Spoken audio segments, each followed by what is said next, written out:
to a child in the preschool. They said, "Did you want to play with Jim? Did you want to play with him?"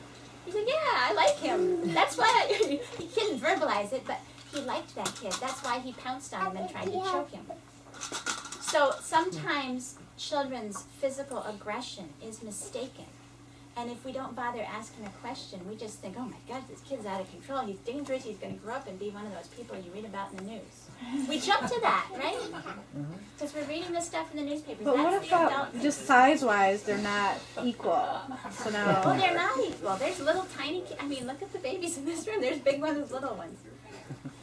You talking about roughhousing? yeah, Okay. because I was a daughter and a son. One's much bigger, and I think if they were of equal size, I would sort of let them fend for themselves more often. Then So here, would feel the need to intervene less. roughhousing is partner play. It's social play. You cannot roughhouse by yourself. It's one game you cannot do by yourself. You need a partner. This is whether it's between parents and kids or between kids and kids. It's partner play. And it's a complex set of skills to roughhouse. Because when you're roughhousing, you're watching that other person's face, you're watching their body language, because it's such an exciting game. Did you ever roughhouse as a kid? Was it exciting? Okay, it's so exciting. The kids are motivated to keep the game going. So they are learning how to watch body language and facial expressions so that, "Oh, I hit too hard, I have to back off." Because if they do something the other one doesn't like, their partner doesn't like it, that partner's going to walk away and the game will be over. So they are very motivated to, they're learning all kinds of things watching those faces. But it takes some time. So here's how you can guide it. This is the typical, first of all, my mom's preschool did not set out when they were founding the school. They didn't say, "We're going to start having boxing matches." They didn't think about that. But when the first children walked in the doors, they'd noticed that these kids were rolling on the floor together in puppy play. And they said, "Well, these kids seem to want to wrestle. Why not?" So they got some tumbling mats, those rainbow-colored tumbling mats. And they said, "Okay, it looks like you both want to wrestle." And they would ask, this is really important, "Are you both having fun?" So if you see kids kind of rolling around together, one might be really upset and the other one's happy. They think it's a game, right? So are you both having fun? After you ask that basic question, they both are having fun, you move it to the right location. I can't have you do that in the kitchen, you need to do it here. You need to do it in the basement, you need to do it outside. Then once you're in that location, they say, "Okay, you both want to wrestle. Do you have any rules?" Remember, these are 3- and 4-year-olds, 5-year-olds. Do you have any rules? What are they going to say? You can't wear a top hat. Mostly they don't have any rules. They just want to go at each other. They want to start the game. So they start biffing and bopping and rolling or whatever they do. And within a minute or two, what's going to happen? "Hey, he hit me in the ear. Oh, he pulled my shirt. Oh, something happens somebody doesn't like. It's guaranteed. So then you say, "Oh, it looks like you didn't like it when he pulled your shirt. Do you want to make up a rule now?" Then you get out the paper and pencil and you write down their rule. So they develop their own rules as they go until they have all the rules they need. So this is, for example, Sam and Leo boxing rules. No punching in the face. I think somebody got punched in the face and realized that wasn't very nice. No kicking. Okay, they didn't like kicking. Here's one. No shoes, only with Julian. There was a kid who had really enormous feet, and so they made Julian take his shoes off, but nobody else had to. So they developed the rules that work for them. You write it down for them. And then if they can't follow the rules, the game ends. So Sam's rule is no kicking. Can you do that? If you can't follow his rule, you can't play with Sam because that's his rule. So it's a rule between the two kids. It's a contract between the two kids. And you reinforce that, you want to play this game, you have to follow his rule. Your role is as a guide is to enforce the child's rule on the other child, helping them set boundaries and limits that they're comfortable with. And then after they set up rules like this, I watched these two have their boxing match. They played for 45 minutes straight. And that's a long time to do a high-energy game like that. So gets out a lot of energy. They had a fantastic time, and they really bonded as friends. They really, and there's a lot of trust that goes on in a game like this. The other thing about roughhousing is that, back 40 years ago in my mom's preschool, they didn't know why kids wanted to roughhouse. They just knew they did. So they just said, well, it's not hurting anything. They seem to want to do it. Well, now, brain research, 40 years later, we've caught up. And now we realize that a host of good things are happening. So when children roughhouse, they're strengthening this frontal lobe part of the brain. And this is a lot of where things such as memory and learning and problem solving and executive function, organization takes place. Also flexibility, creativity, impulse control, all that stuff is happening. So when you're strengthening the frontal lobe by roughhousing, you're strengthening the frontal lobe in general for all those brain development things that you need later for academics. They're finding that kids who roughhouse when they're young do better academically than kids who don't, because it's that part of the brain that's getting strengthened, and those are the same parts of the brain you need later to excel in school. Did they elaborate on whether it's the physical movement of roughhousing or the need for constant conflict resolution? And with constant conflict resolution, there's once the kids are used to it, they don't have to go through that naturally. So much, yeah. Then it's more the adjusting to facial expressions and the body language and reading each other as a partner. So, no, I think there's so many things that happen with a puppy play, horseplay game. Mm-hmm. There's social, emotional, physical, cognitive stuff going on all together. It's all wrapped up. Yeah, it's all wrapped up. But there's a Ann Arbor author called Anthony DeBenedette, and he wrote a book called The Art of Roughhousing. Mm-hmm. Have you heard of that book? So, and he's a pediatrician, and he collected some research on why roughhousing is so good. He calls it the holy grail of children's play. So if you believe in play for your children, that roughhousing is actually the holy grail of children's play. It's just, and some people would say that allowing kids to roughhouse is just as important as reading to them. You think about how important reading to your kids is. The roughhousing can be on that stature. Another thing is some kids will say, get your hands off each other, or I don't want to see bodies touching. You hear that sort of thing. We're preventing friendships, we're preventing some of this learning from taking place. But some kids won't naturally roughhouse, right? You may have boys, girls that just don't do this naturally. That's okay, but I think a benefit of having a center where some kids are roughhousing as a game and others aren't. There's one little girl I saw named Victoria. She was princess girl. She wore all white princess dress with a tiara every day, and she sucked her thumb and held a blankie. This is how she was. And she would watch the roughhousing games, just fascinated, but she never did it. Blankie doesn't like wrestling. Blankie doesn't want to wrestle. So then one day she decided to try it, and she went through 5 partners. And by the end of it, she said, I am strong. I mean, she had taken a big risk, totally out of her element. She was from a family of all girls, and she hadn't seen this type of play before, and she was attracted by how different it was. And sometimes a kid like that will need reassurance. Are they hurting each other? Are they having a fight? And you can stop the kid, say, are you playing a game? Are you hurting each other? And the kids was, oh no, we're having fun. You can ask the question. Make sure that nobody feels worried about this kind of play, because if it turns into a conflict, it's not play anymore. It's a conflict. But if it's play, it's play. They should be laughing. They should be smiling. It should be that kind of mood. And a kid who's watching can learn a lot about risk-taking. It's not the only way to take risks, but it's one way that kids can take risks.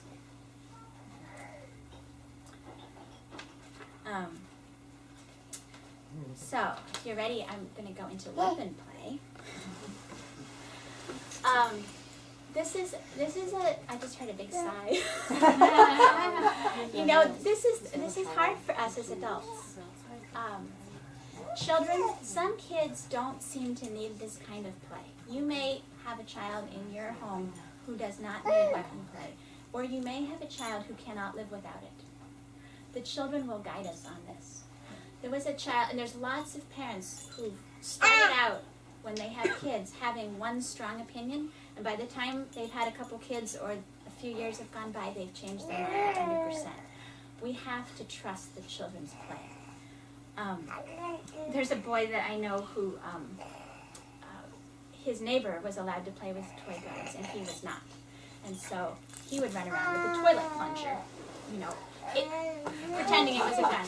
They will have icicles, candy canes, broomsticks, Pop-Tarts, anything, fingers, anything that can be made into a toy sword or a toy weapon will be made into it if the child needs that prop.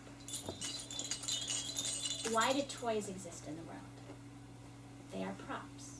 They are props for a child's ideas, props for a child's imaginative play. A doll is a prop. A toy gun is a prop.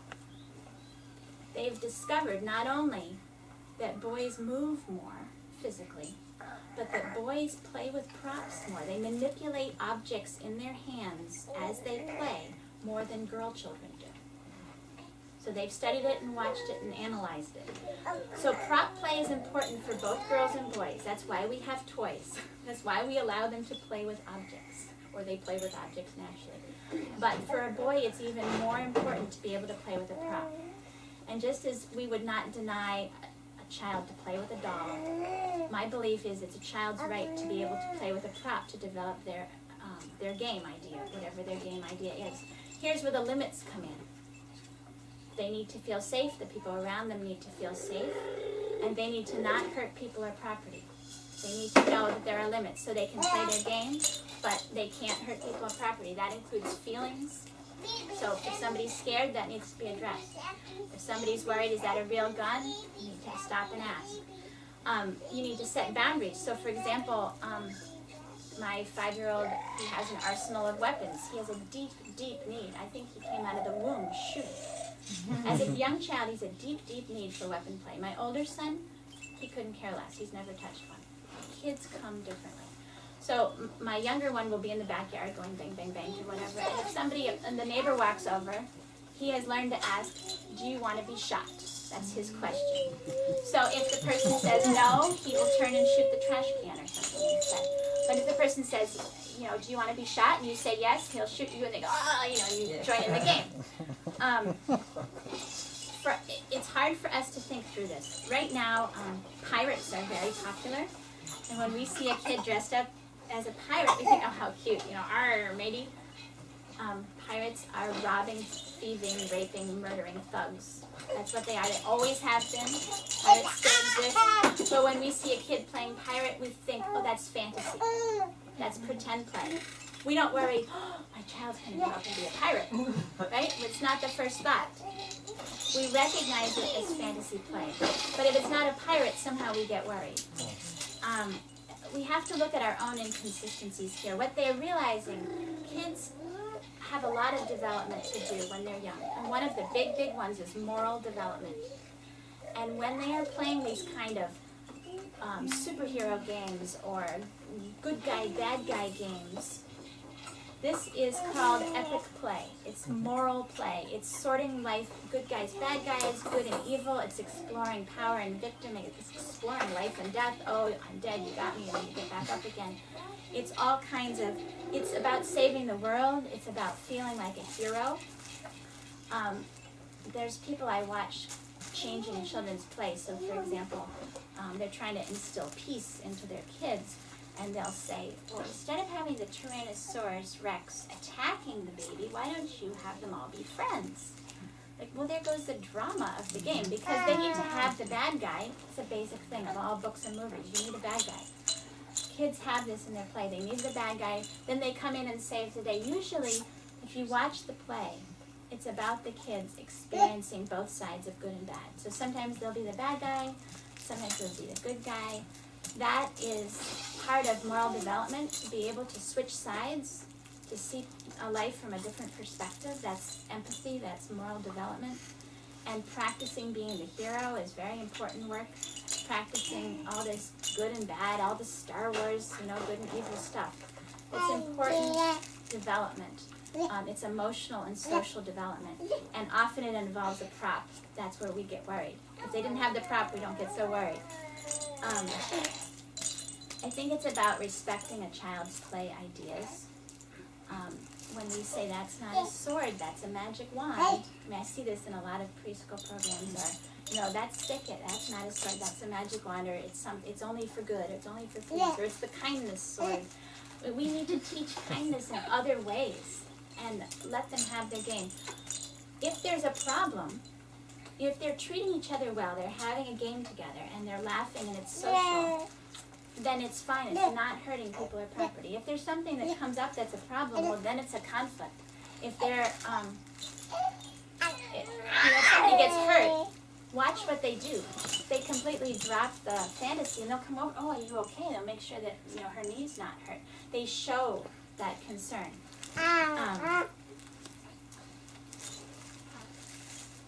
I think a greater threat than imaginative, creative social play, because it's very social. If you have this kind of play, just like roughhousing, it's usually at least 2 kids, if not a group of kids, doing this. And it's very complex social play. There's a lot of negotiating rules. It's a lot of good stuff for brain development.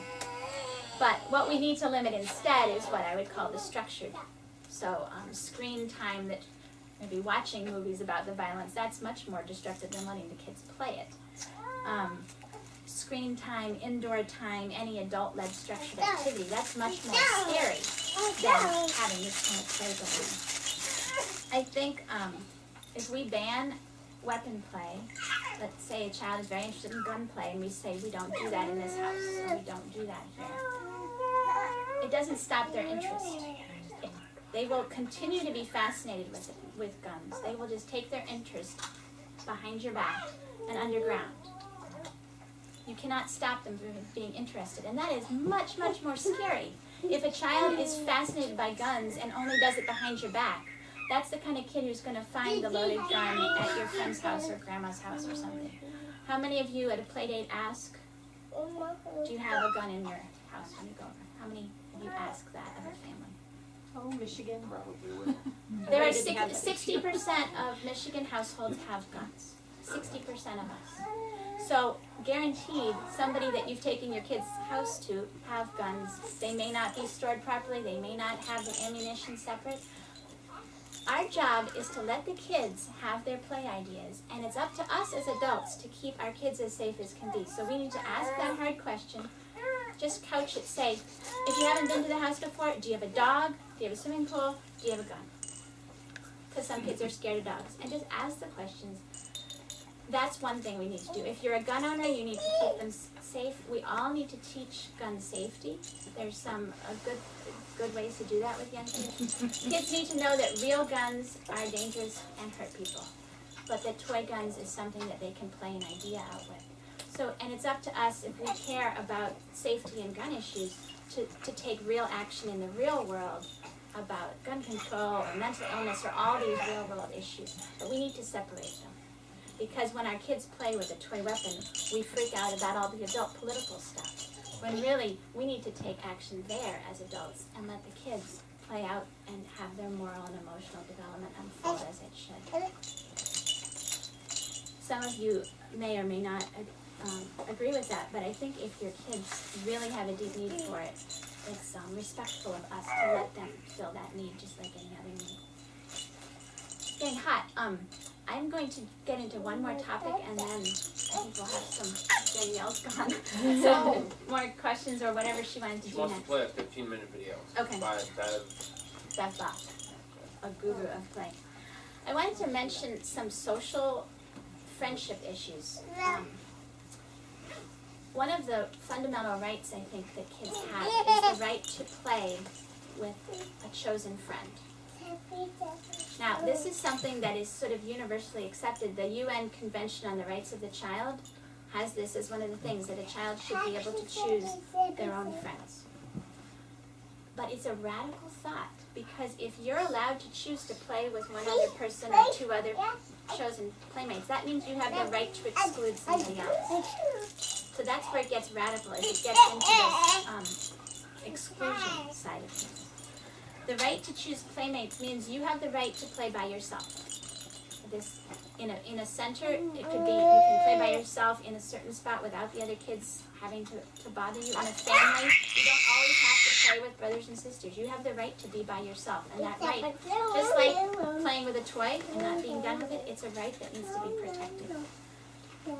Kids are just learning about friendship, and one thing adults do that bugs me is that they consider everybody who's short to be friends.